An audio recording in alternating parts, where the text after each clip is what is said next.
It really is my great honor and pleasure to be here today.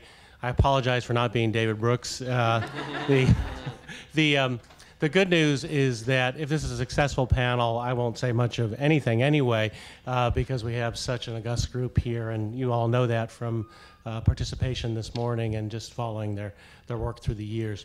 I just want to introduce the panel topic and ground rules so you know how we're going to approach this, and then we'll jump right in. The topic, of course, is the role of judgment and decision-making research in addressing social, environmental, economic, and business issues. So, you know, I don't know if we'll be able to fill up an hour on that topic.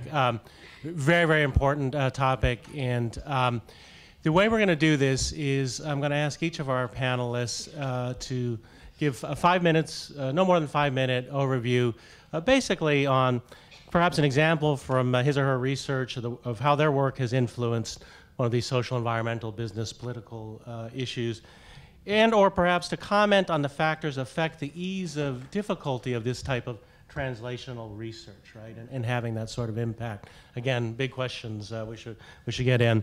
Then I'm going to ask the panelists. They all know each other well. They're good friends, and in some cases more than that. You know. And I'm going to ask them, I'm sure they've done this around the kitchen table a lot, to comment and question each other on these 5-minute statements they make. I might throw in a comment as well. Then we'll save for about 20 minutes of Q&A from the group and closing statements. So without further ado, I do want to reintroduce the panelists. Elke Weber and Eric Johnson are here from Columbia, as you know, and Philip Petlock and Barbara Mellers joined us from University of Pennsylvania today. And I thought we'd just move down the table, if that's okay, Elke, and we'll start with you. Thank you. All right. Is this mic on? Yeah. Okay. Good. So let me sort of comment on both parts of my mandate. One of them is like an example of research that I've done that actually sort of is being used in the real world. And you know, the example I want to pick is the notion that risk taking is domain specific. And that, you know, in order to determine what somebody will do in a given situation, you have to know not just what their risk attitude is, but also what their perception is of the risk in this particular domain. And this is something I started doing in graduate school, and I won't even tell you what year that was, but it was a long time ago. In fact, my dissertation was on sort of how to measure risk perception. Because, you know, as you know, in economics, risk attitude is well defined. You know, we basically look at people's choices, and if they pick the safer option, the sure thing, over a lottery, you know, with equal expected value, we call them risk averse, and we actually can use their choices to basically plot the utility function that underlies those choices. And then there's a single parameter, right? Yeah, so you use a power function, sort of, you know, the coefficient will tell you how risk averse or how risk seeking somebody is. And then we can just use that parameter to predict what they will do in a given situation. Yeah? And even though nobody's saying that that parameter is a trait, it sounds a lot like a personality trait. Yeah? And of course, the problem with using that as a personality trait is that people are not consistent in how risk-seeking, how risk-averse they are. And so somebody might be very risk-averse in their personal investment decisions, but then go bungee jumping. Yeah? And so there has long been a puzzle about, you know, so how to explain this. And, you know, when I was a graduate student, I thought, well, it seems obvious. You know, sort of, you know, risk taking is not just a function of what your sort of preference is for risk. Does uncertainty excite you, and therefore you go out and seek it, or does it scare you and make you anxious? Therefore, you go out and avoid it. It also depends on sort of how you perceive the risks. You know, and so the perception of risk, in fact, is a psychological variable. It's not just a variance of an option, but it's a psychological variable. And you know, I figured out how to measure it, you know, and then also sort of how to show that both play a role. But for something like 20 years, nobody paid any attention to me. Yeah, some people paid some attention. Barbara Mellers always did. In fact, yeah, sort of we have a couple of papers on this topic together. But it took a while. I think sort of one takeaway. And now it turns out, you know, it helps to have a scale. You know, so we have something called now the domain-specific risk-taking scale, or the DOSPERT scale. It's being used now in lots of domains, and not just for research questions, but also, you know, a lot of banks use it to understand, you know, what kind of risk profile describes their clients. It looks at risk-taking in 5 or 6 different domains. It turns out that it's not just even financial decisions versus social decisions, but financial decisions themselves can be broken down into investment decisions as opposed to gambling decisions, even though the dollar and cent outcomes might be exactly the same. Not everybody sort of has the same attitude towards uncertainty in the gambling domain versus the investment domain. But the bottom line is now lots of people, both in research and in the financial community, are using it. But it took a while. And I think so one of the takeaways is that if you do research that's relevant for the real world, that's not enough. I mean, the world will not come to you. You have to go and knock on a lot of doors. And you can do that in different ways, and we can talk about that maybe a little bit more in this hour. But for now, I'll pass this on to Eric. Thank you. Not surprisingly, Elke, who studies impatience, is counseling patients when it comes to real-world impact. And I think this is true. So the one example I would choose, because I can't talk about anything else, no I can, but is defaults. And little known fact is that our first paper showing default effects was in 1991 or 3, published in Journal of Risk of Uncertainty. And we thought we had this nailed, because we had actually had not a real field study, but New Jersey and Pennsylvania had both introduced policies, different defaults. For car insurance. There was a no-fault and a full tort policy, and there were huge differences. 70% of Pennsylvanians took the full tort policy, 21% of folks in New Jersey, and that was pretty amazing. It was stronger than our questionnaire data. And so we wrote letters to the governor, the insurance commissioners, we were smart, actually the people in Congress, and we thought we were really being clever. We clipped the paper, highlighted the pages, sent it off, heard nothing. I got a nice thank you for sending me something from Christy Whitman, and that was it. And as I was saying the other day, that idea seemed to die.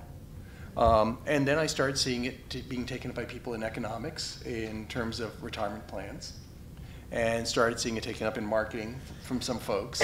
And that said, gee, maybe it's time to get back into the game. And the paper we did, which thank you for saying nice things about, that was published in Science, we knew what was going to happen. The Oregon default paper. We knew what was going to happen, absolutely. There was no surprise. But it was a great application, and it has something I think is really important for having real-world impact, which is we can talk about this later, it was sort of a pseudo-field study, and the second thing is it generated numbers. And one of the things that economists have over us poor psychologists are those two things, field studies and numbers. Even if the numbers aren't accurate, the fact is that they can say, in this field study, there was an 18% increase in savings. And I think that's sort of a lesson, but basically the patient's part is right, but also picking the right example, even though it's kind of boring theoretically, can be very important. Eric, can you just tell again the Oregon donation finding, because there's some people. Oh, I'm sorry. So essentially, we were interested in the fact that some countries have opt-in policies where you have to choose to be a donor. Other countries have an opt-out policy where you have to choose not to be a donor. The only way they differ is defaults. What you do if you don't make an active choice. And the graph is, there's like probably 80% difference between the opt-in and opt-out countries. So, and it lets you title a paper, which is also incredibly important for impact, is "Do defaults save lives?" And so thank you for that. Thank you. Well, I haven't done much research in the area of jury decision making, and I don't have good examples to tell you about where the research of mine, at least, where the research has led to real-world, have had real-world effects. But I will tell you, instead I'll tell you a story about another paper on jury decision-making that came out recently, and this should have some real-world effects. It was one that came out in PNAS last year. The authors are Danziger, Lvov, and a third one whose name Eric remembers. No, he doesn't. But yeah, Danziger, Lvov, and et al. They studied Israeli judges who worked in, who served on parole boards. And they got data on the judicial decisions made, whether to grant the parole or the request of the attorneys working for the parolee, as a function of the time of day. Now, it's much more difficult to grant the request than to deny the request.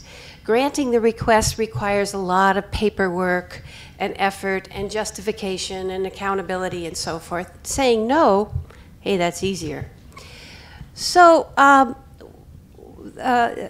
Danziger and colleagues plotted the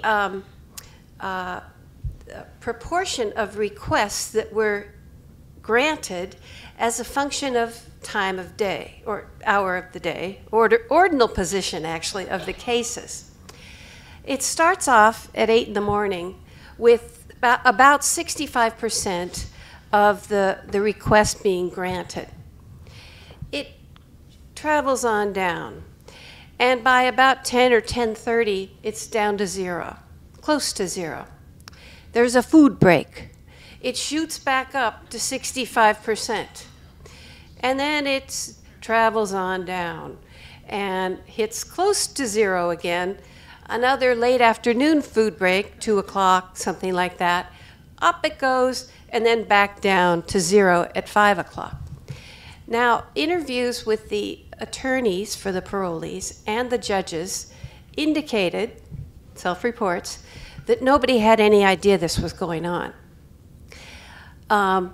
It's tough to make those decisions. A lot of mental energy goes into it, and these poor guys are probably depleted. And the glucose intake brings them back to life and makes them more willing to consider possibilities. Now, one of the things that the authors of this paper don't address is what should be done. And I think there's some quite obvious implications here. One being, there should be some basic algorithms, prediction algorithms.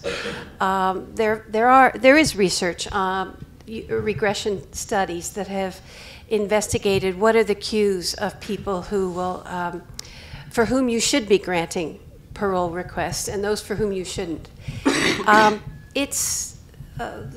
Those should be checks against which we check our own intuitions. And so there's lots of room for improvement.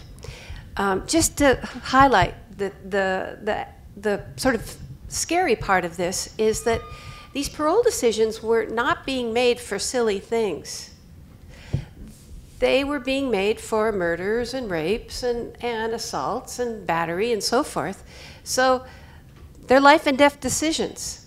And we know more as scientists to deal with this type of judgment and decision making, but there's huge resistance. And I think part of that has to do with what Robin Dawes used to call cognitive conceit. We don't want to give up that control we have over the decision-making process. And I think that's a huge barrier to a lot of improvements in society. Bill. Thank you. Okay. So this morning I talked about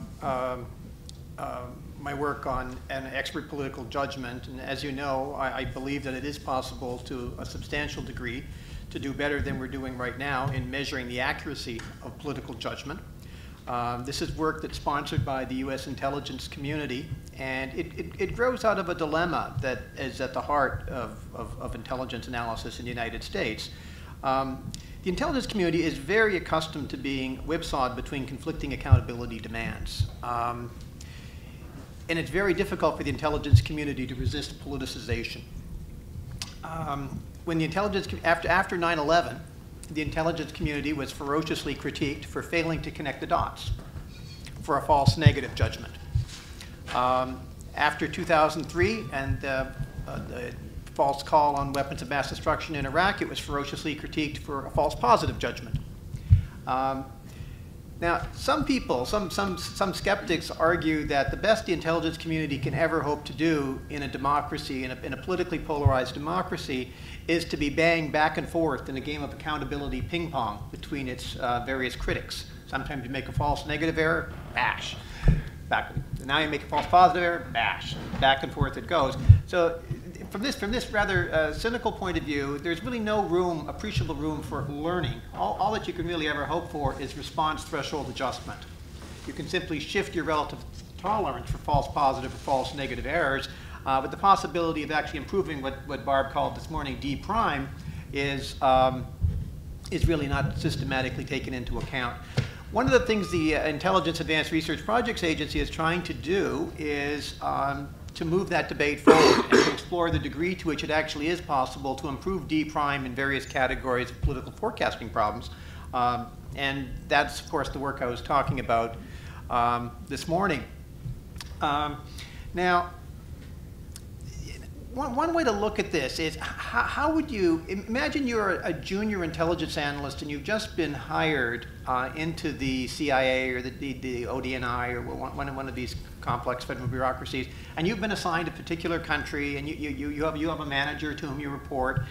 How do you know whether you're doing a good job or not? Well, what are the criteria to be used? Now, in business schools, we have courses on how to do performance feedback and so forth. And one of the things that comes out of that is that it's a good idea to monitor the process really carefully. And the intelligence community has, to a substantial degree, internalized that. And in fact, from my point of view, they may have over-internalized it. They have a list of very specific criteria that managers should use in judging the degree to which an analyst is doing the right thing from an information processing standpoint. Are they resisting the confirmation bias? Are they resisting the kinds of biases JDM people talk about? So JDM people have had a real influence, I think, in the performance appraisal criteria for intelligence analysts. The problem is that, as with any good idea, it can be overdone. And performance management can degenerate into a bureaucratic ritual. And one of the things I discovered when I was on a National Research Council panel on the reform of intelligence analysis was just how much the intelligence community resists the idea of moving from this kind of process system they have for judging analytical quality to an outcome system, namely keeping score on accuracy. It's the sort of accuracy scoring system I was talking about this morning. Really sharp pushback. And you know why? Because it feels very unfair to hold people accountable for predicting things that seem inherently unpredictable. But they are eventually, I think, going to need to come to grips with the idea that an optimal system in this context is probably going to have to blend aspects of process accountability with aspects of outcome accountability. I think we see versions of that in the financial world now, and I think that eventually they will be dragged into the position where they do try to hold analysts simultaneously accountable for process and outcome, avoiding the excesses of outcome accountability, which are of course giving credit to the lucky and blaming the unlucky, but also avoiding the excesses of process accountability, which involve you don't have to be a social genius to figure out how to please your manager, and process accountability often does reduce to that. So it's a delicate balancing act, but I think we're making some progress in nudging the intelligence community toward the integration of process and outcome criteria in judging the political judgment. Thanks to all our panelists. So now it's the kitchen table. Do you care to question, comment, refute anything you heard from a fellow panelists, or follow up?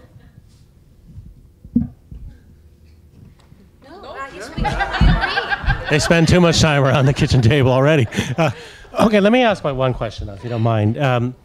Barbara, the Israeli judicial system case is really compelling. And in fact, I just read it the other day in Kahneman's book, Thinking Fast and Slow. He talks about it. And so you suggest, I think rightfully so, that one way to counteract this is a more rule-based system in some ways, right? No more statistical and data rule-based system. And there's quite a bit of controversy even within the academic field. People are very analytical, rational, et cetera, about intuition versus rule-based systems. And so my question in general on having influence outside of, it's a hard debate within an academic field. Then you get into politics, business, et cetera, where people don't think that way. at all.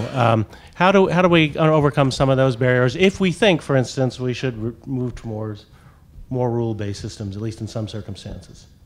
Well, I think you do it in baby steps. People don't want to give up control, so you give them additional information with which they make their own decision.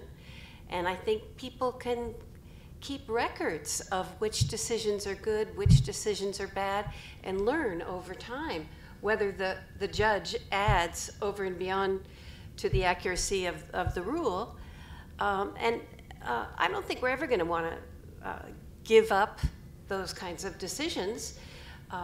There's broken leg stories and many stories that suggest we need a person in there overseeing the process. But that person could be informed by algorithms and models and past data, base rates and so forth. And that information should be readily available to whomever is in the role of making those decisions.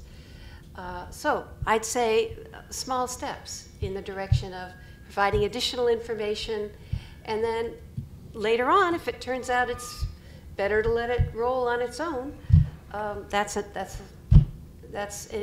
empirical question. Phil, you want to jump in? Yeah, I think the question you're raising is a foundational one, and it is extremely. There are reasons why the prescriptions of judgment decision-making researchers don't rule the world right now. And that is introducing more transparency and rigor in the evaluation of judgment is a threatening thing for people who have power. A major source of power in organizations is the perception that you know what you're doing, that you have some special expertise. And insofar as it can be shown that famous political pundits, such as David Brooks or Paul Krugman or whomever, insofar as it can be shown that famous political pundits don't have accuracy track records appreciably above the unweighted average of the forecasters participating in our study, that's a status hit.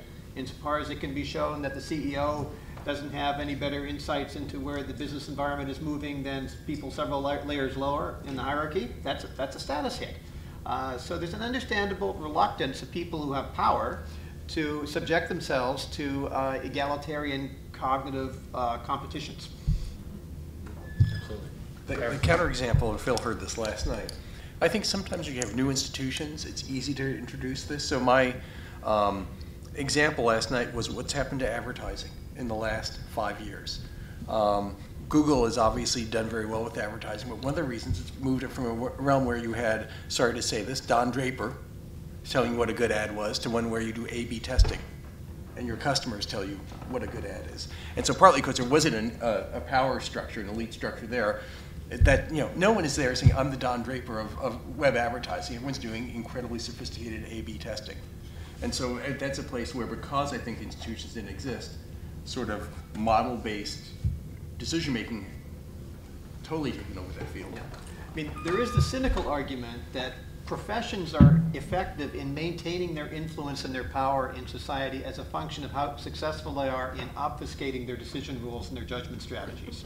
That evidence-based medicine means a reduction in status for doctors, et cetera. And by the way, none of these companies are sharing their algorithms. I wasn't going to transparency necessarily. I was going to model-based. Yeah. And the models are secret. Maybe just sort of add or broaden this issue about motivational conflicts. Ultimately, at the individual level, what we've been talking about is how to make predictions more accurate, or how to make decisions better. And clearly that is one of the objectives that many of us have, but at the same time we have other motivations. We also want to stay confident in our decision. We want to feel that we are effective and in control, that we maintain status. And these different motivations oftentimes are at cross purposes. And I think sort of we as scientists sort of focus on one thing. We want to increase accuracy or whatever it might be. But that's not the only thing. At the individual level, and certainly not at the sort of political and social level, where there's a battle for control, right? And so do insurance companies companies want to make these insurance markets, sort of more transparent and let people pick better options? No, they want to sell the most expensive policy, And so at political, at the social level, we also have, sort of a battle for attention, a battle for framing, and what's good for one group isn't necessarily, what's good for the consumer isn't necessarily good for the companies. And there will be effort to basically obscure whatever information there might be to make the consumer more empowered. There is a large literature that probably most of you have heard of in psychology that's referred to as the clinical versus statistical debate. And this is a tournament, essentially, between intuitive judgment and the predictions of models, usually regressions. Paul Meehl started it back in the 1950s, and studies have been collected ever since. And they range from diagnosing neuroses and psychoses, parole decisions, entrance into graduate programs, Hodgkin's diagnoses, bank loan officers. And basically, the short end of the story is that the models win, hands down. Now, one of the studies that I really like, another overview of the studies, was one done by a guy named Jack Sawyer. And he looked at lots of different ways in which people could be a part of the process. So people can rate applicants or potential hires and along separate dimensions. And when that impression of a human quantified and put into a regression equation, in other words, combined mechanically, the prediction accuracy increased. When people were given the output of a regression equation to use in addition to their intuition, boom, accuracy decreased, which is, what you might expect if you read this literature. But even though I think we're going to go through a lot of processes of error, we've got to start there and provide people with tools, essentially. Thanks very much. Well, I'd like to open up now to questions from the audience. Anyone have questions, please? And if you could stand and please stand up, announce who you are, and ask your question. Hi, I'm Richard here from Psychology. The initial question is for Dr. Johnson, but obviously to the entire panel.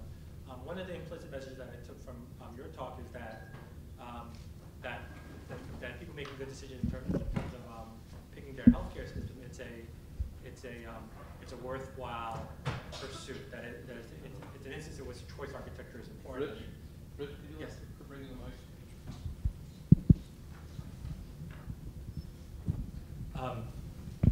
So for Dr. Johnson, the idea of implementing choice architecture and helping people pick the correct healthcare plan for them is important, and that's kind of like an implicit thing that I took. Now, consumers make decisions all the time, and a lot of those decisions are inadequately informed, and a lot of those decisions are related to their own health. So what are the instances that you think where the social issue is a big enough issue where the pursuit of implementing a choice architecture is important, and are there, so do you have any sort of, not necessarily an algorithm, but some thoughts on when it's worth the pursuit versus when it's not necessarily worth the pursuit? So an observation I often make about choice architecture is that it's incredibly cheap relative to the alternatives. So if you want to change behavior, what do you do? Well, if you're an economist, you manipulate incentives. And so, to use an example, I use carbon taxes are one example. Soft drink taxes would be the obvious thing on sugar soft drinks. Another is education persuade. Since I also teach marketing, that's a hat I put on, and we do campaigns and PSAs. And those are incredibly expensive.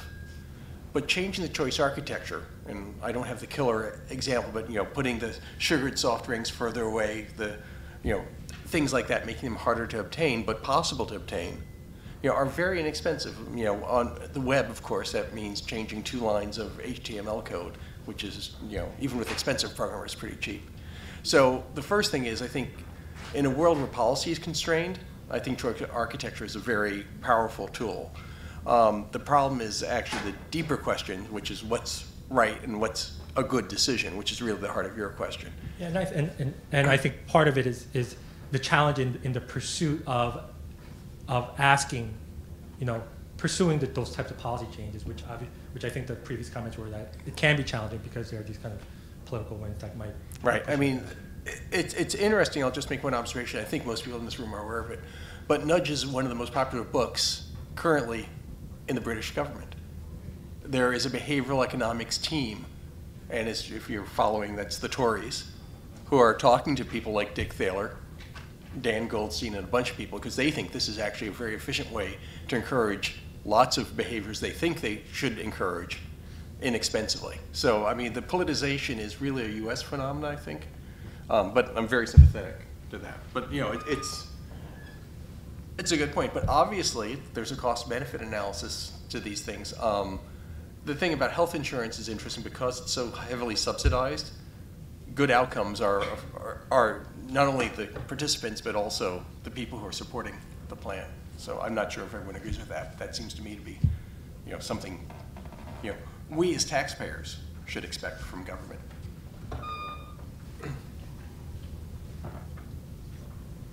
Ara Kruglanski, Psychology. It's a common question to Barbara. Again, with respect to the Israeli judges, the fact that their decisions deteriorate over time is an illustration of the importance of mental resources in decision making. And I think our recent work by Roy Barrister and our lab as well suggests that depletion of resources can be compensated for by increasing motivation. So even if the resources are depleted, enhancement of motivation allows you to recruit resources from that depleted pool and improve that way the process of decision making. So that would be an alternative to just providing a checklist that can be biased in and of itself, unless the motivational structure would be in place that places premium on accuracy as opposed to laziness. That's an excellent point. That's certainly another way that I think they should go together. Use everything you possibly can to maintain mental alertness and balanced judgment. Can I just ask you a question? Because I think that's a wonderful paper, obviously. But it's also, there are two things that are struggles for someone who's junior. One is to publish outside of the field. So publishing PNAS will not necessarily be read by the people who will be writing you tenure letters unless they happen to see the New York Times magazine article that cites that. And the second is it involves a field study, which in that case it was just field data, we didn't manipulate things. But do you think, is this good advice to give to junior people? I'm assuming some people out there are not tenured. So. And the other thing is, of course, PNAS is not in the top 40 journals or 45 journals that deans look at to decide whether a paper is good or not, nor is Science, nor are a lot of papers at places I feel lucky when I get a paper in. So just a comment. Well, Eric's bringing in yet another goal we have, which is to maintain our jobs and, pay the rent. And I am in a business school after all. Sitting here with tenure, I'm not going to disagree with him. But then I'm going to say, then people with tenure have even more responsibility to do these kinds of studies and add to the common pool of knowledge about how to improve society. Yes. I have my name is Sunil Mithas. I'm in DOIT department here. So this is a question to Philip. So many of the most important decisions in life, they actually don't have many counterfactuals. So when we are thinking about taking good decisions versus taking bad decisions, we always have in mind some counterfactual. And I think some of what you have pointed out that there is no way to judge what the right counterfactual should have been for a particular situation. So is there anything, is there any rigorous scientific research or some thinking that can help individual decision makers, people like me, other students here, how to pick a good spouse? You don't have many counterfactuals and there are many interdependencies where you start from. There's a lot of path dependence. So is there any research that can inform individual decision makers who are really sincere, who want to improve their own decision making, in how to go about doing that over a period of time, over their lifetime? Fair enough. That's a question that's near and dear to my research heart and identity, counterfactuals. Circular counterfactual reasoning is a pervasive problem in the policy world. You know whether someone is a liberal or a conservative. When I started off in my work in political forecasting in the mid-1980s, and carried into the late by the late 1980s, it was clear that the Soviet Union was in a serious decline. You could tell whether someone was a liberal or a conservative by their answer to the following counterfactual question: would the Soviet Union have declined as rapidly and as peacefully as it has if Reagan had not been president? And for conservatives, it was a matter of just transparently obvious that of course it would not have. And for liberals, it was a matter of, it was transparently obvious that, of course, the Soviet Union would have declined just as fast. It might have even declined faster. Reagan probably slowed it down.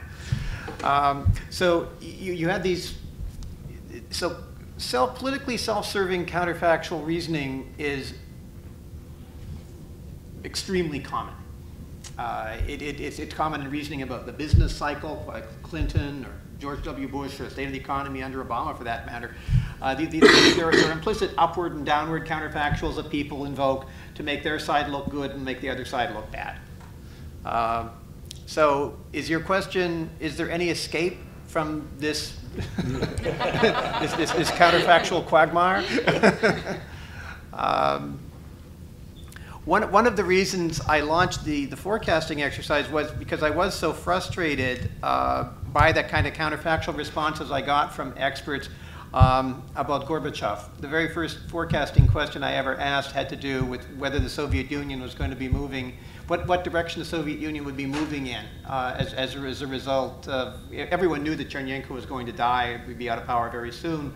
And the question is, where was it going to go? We didn't know Gorbachev would be the General Party Secretary. So the question was, where would it go? And it was interesting. I mean, liberals, by and large, this isn't true for everybody. There were some interesting pockets of exceptions. But liberals largely thought that the Soviet Union would move in a more reactionary way because the Reagan was driving them in that direction. And hardliners beget hardliners.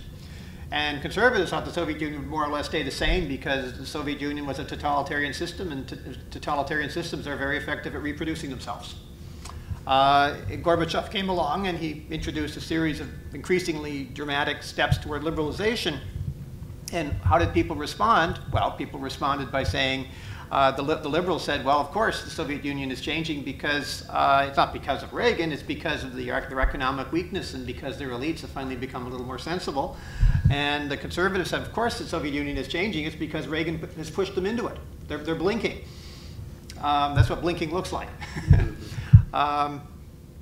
So right from the very beginning, we were at this, it was one epistemic impasse after another.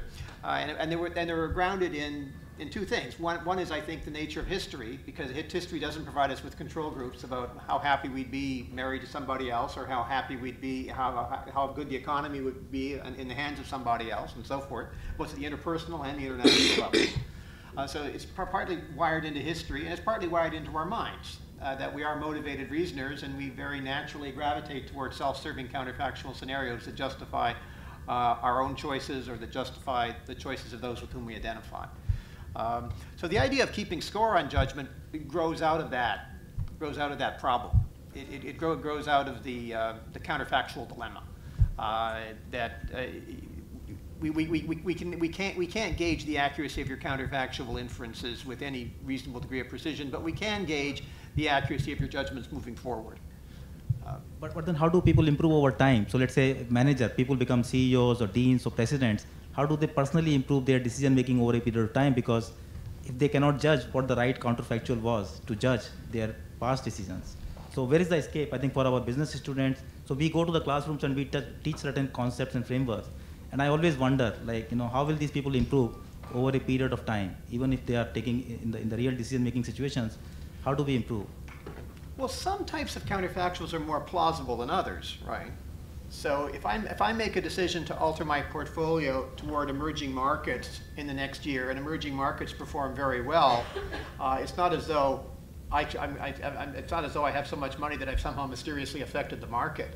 I actually made a correct prediction in that context. So there are categories of decisions in which the counterfactuals are reasonably compelling, aren't there? I think there's a plausibility. Here, this is a very underdeveloped area of research, I think. I think some counterfactuals are much more compelling than others. And the question is, what are the criteria we can use to gauge the plausibility of counterfactuals? There are various criteria you can use, and I mentioned just one of them now. And but I see that as an area worthy of additional work. Yes,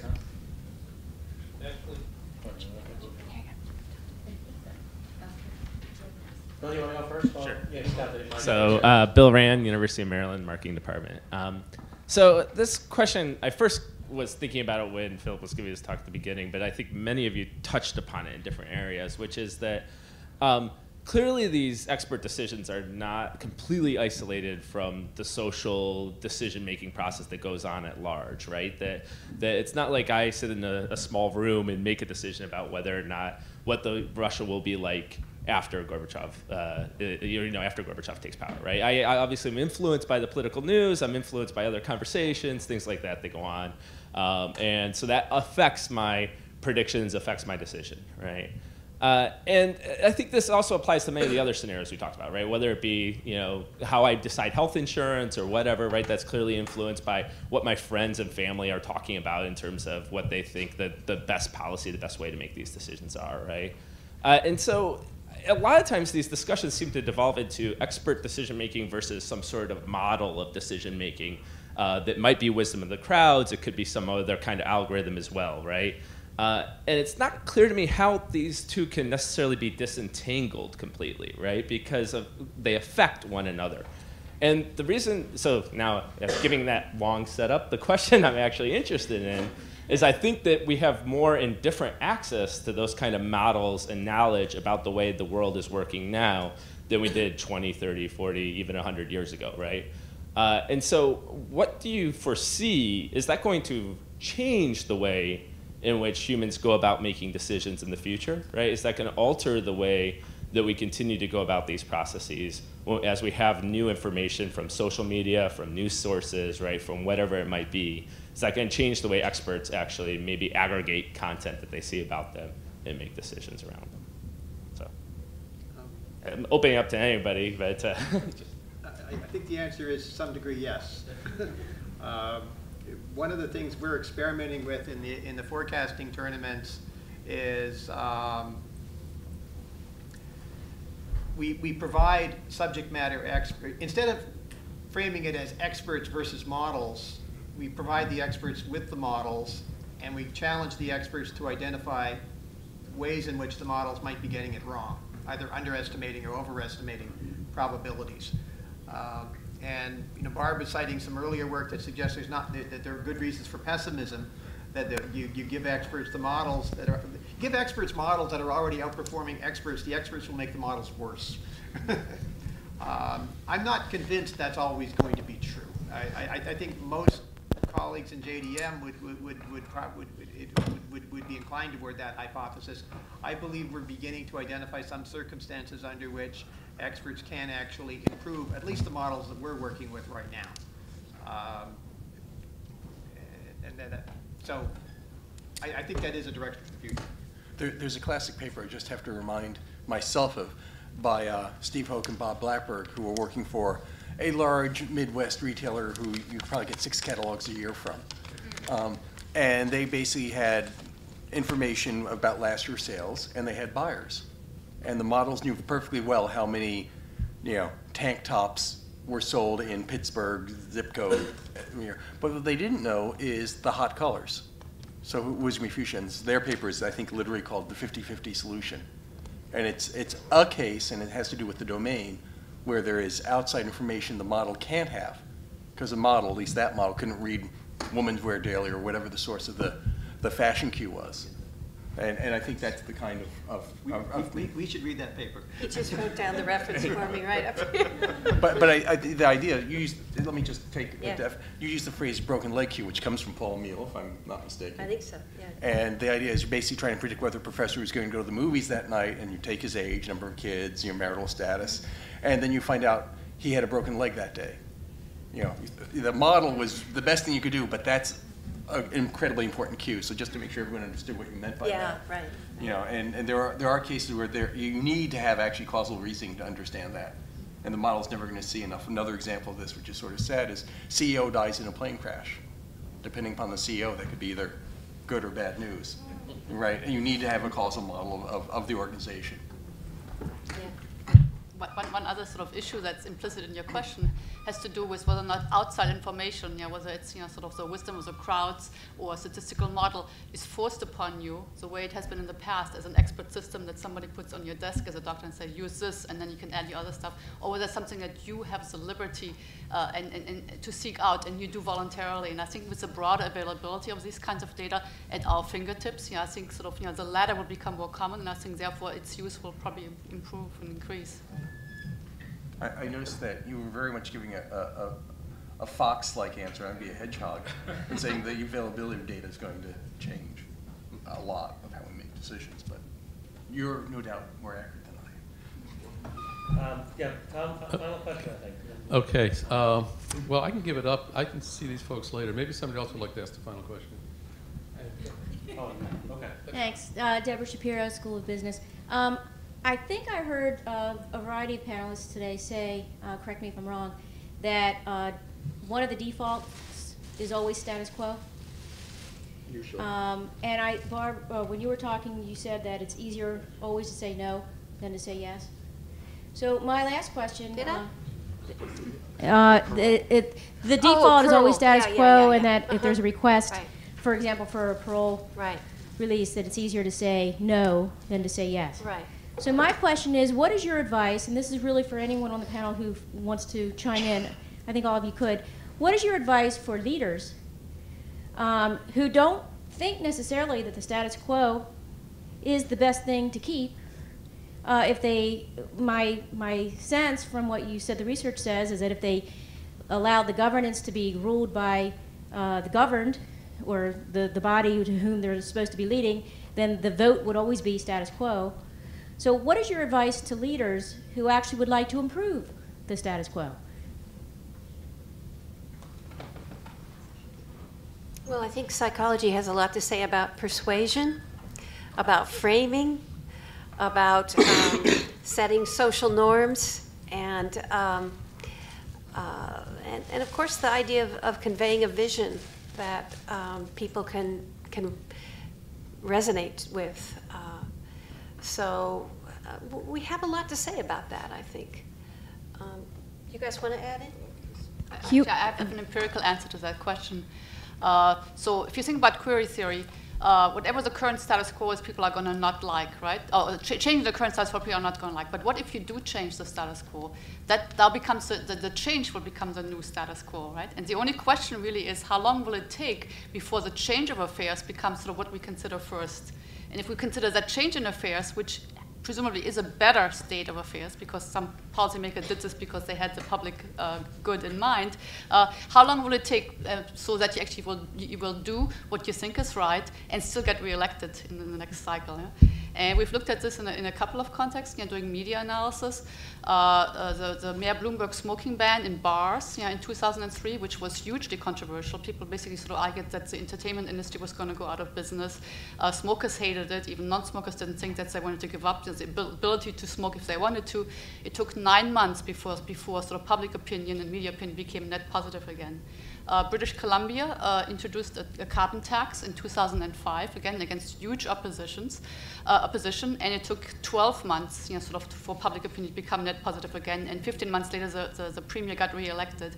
So these are just two items, but I think it does suggest that if you change something which clearly is in the public's best interest, and the public will experience those benefits shortly after you change the policy. Do it and and hope for the best. But it sounds right now, we want to do this much more broadly, but it sounds right now like a year or 2 years later, people actually will like it. If you change it, they will like it. But it does sound to me too like they will maybe eventually like it, but there's going to be friction. That's right. That That's right. should be expected. That's right. And, absolutely. And you shouldn't necessarily drop something just because. Friction. That's absolutely right. Rebecca? Well, I think actually Deborah's question was a wonderful one to end on. I mean, the comment that I was going to make, and maybe we can continue it with you in the seminars, is making changes that are going to be good for the environment. And I know several of you have things to say. I know particularly Elke and Eric probably do about if the policymakers, leaders want to make changes, want consumers to adopt better kinds of light bulbs or unplug their computers or these various kinds of things, is how can you communicate with consumers to make them more amenable. But I think you've embedded answers, intriguing answers, and we can continue that with the seminars. Okay. Well, let me ask the panelists if they would. Do you have a final question or wrap up that you would like to offer to the audience here today? And we'll work in this direction if we could. You don't have to, but Phil, start with you. Sure.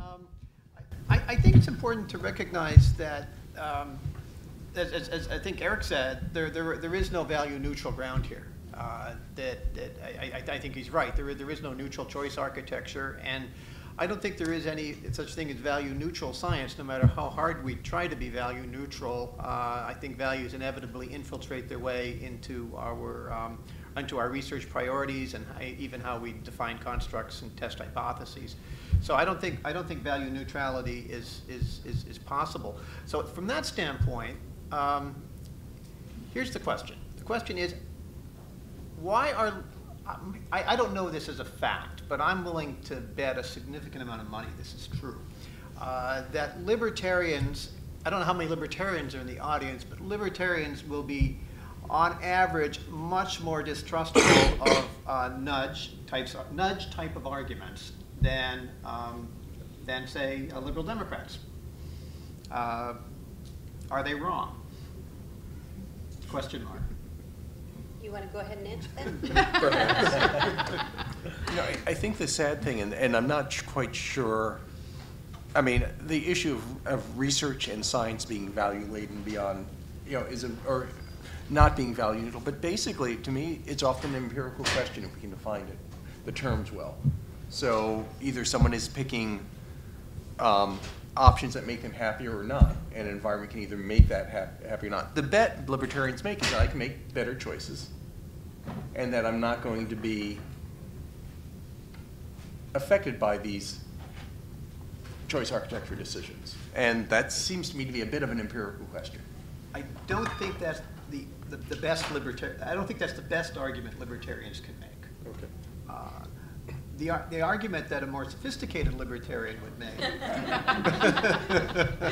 would be that government is dangerous, that there is an historical trend toward government absorbing more and more as a fraction of GDP, and by increasing the range of influence tools available to government, you're tipping the balance of power in favor of statism and away from individualism, and that is on balance a bad thing.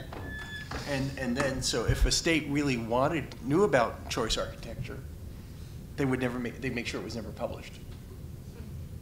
That's hard in this world.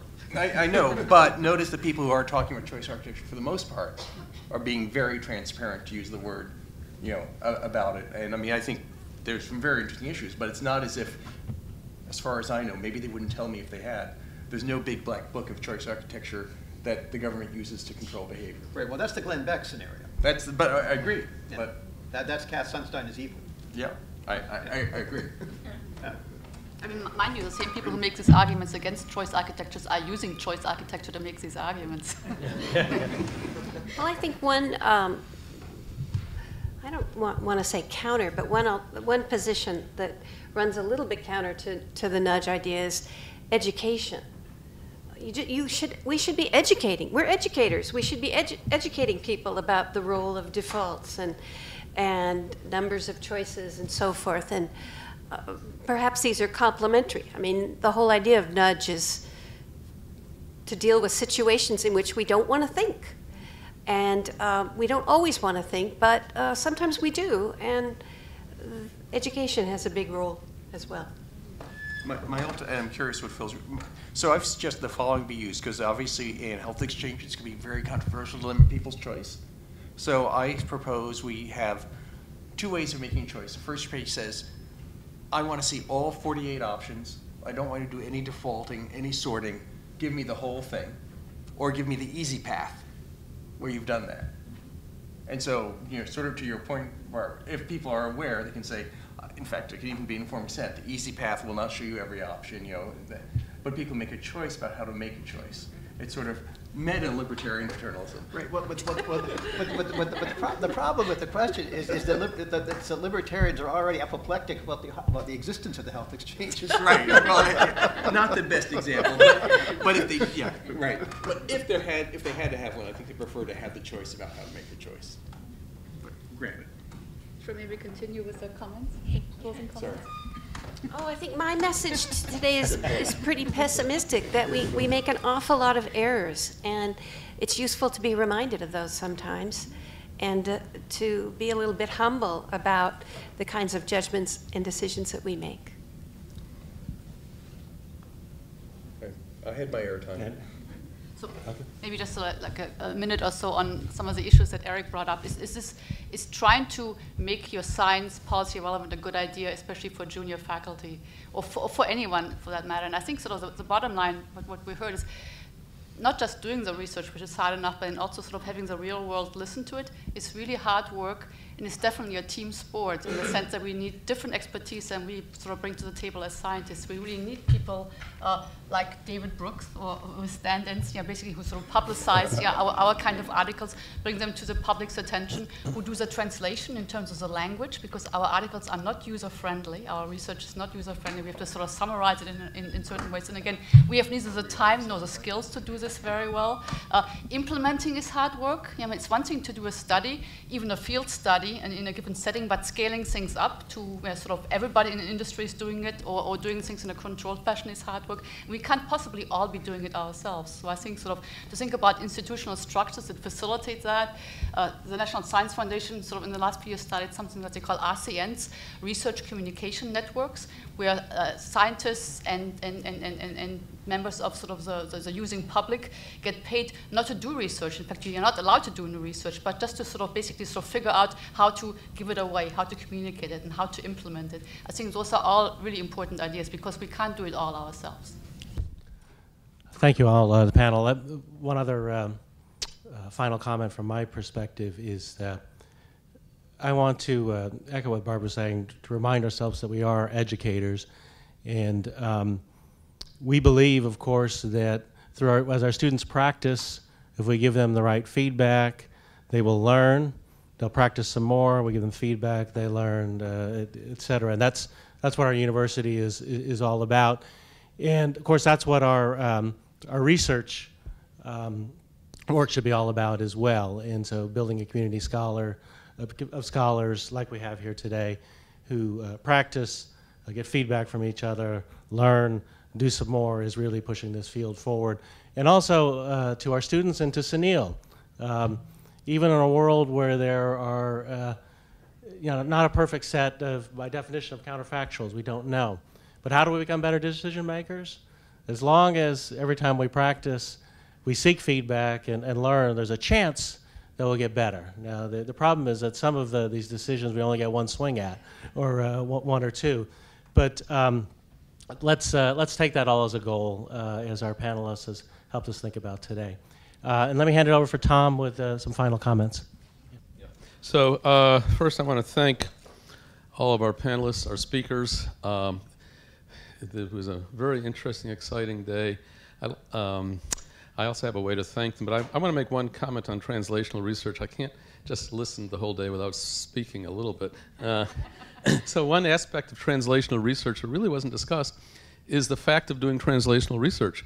it's not just a matter of changing the language, figuring out how to communicate, but just as in medicine, going from the bench to the bedside requires a lot of separate research. We can't just take our empirical results and the theories we develop in the lab and apply them wholesale, thoughtlessly to the society. So there's a whole role for something that maybe the military would call 6.2 research, someplace between the basic and the real applied. And so I don't advise doing it before you have tenure, but after you have tenure, you should certainly do it. So with that, though, I do want to thank everybody. It was an extremely stimulating day, and I really appreciate it very much.